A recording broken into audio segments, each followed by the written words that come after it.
There are very few women rulers we hear of from the past.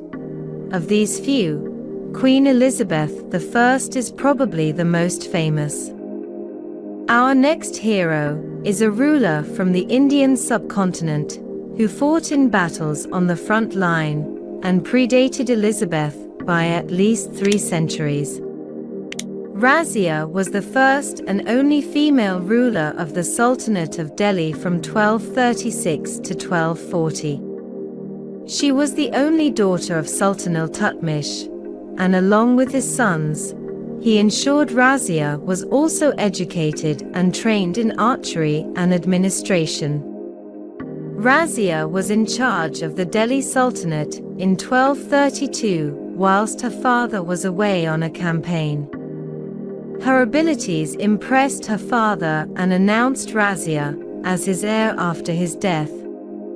This was a surprise as women were generally not successors at the time.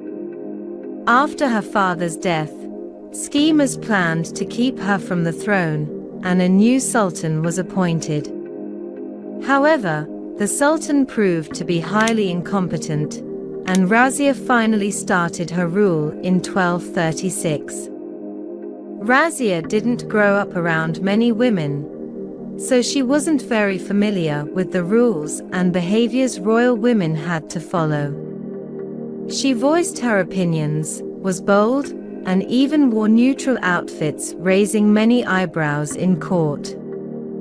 Razia refused to be addressed as Sultana, which means wife of Sultan. She insisted on being called Sultan instead, because she was indeed the Sultan, the ruler. During her rule, Razia even mounted an elephant as the chief of her army on the battlefield. Soldiers couldn't tell that they were fighting a woman. She fought at the forefront and won many battles.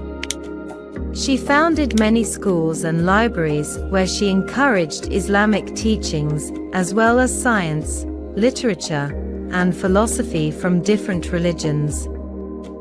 Razia Sultan had coins printed with her name on them and called herself the Queen of the Times. She expanded her territories and gained many admirers and supporters in the Sultanate.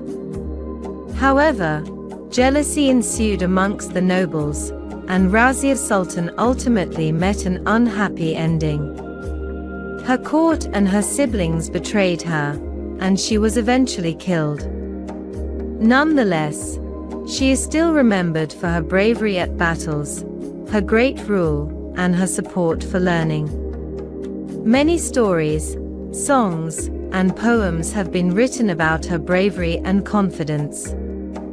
This warrior princess is an admired and aspirational figure for young girls everywhere.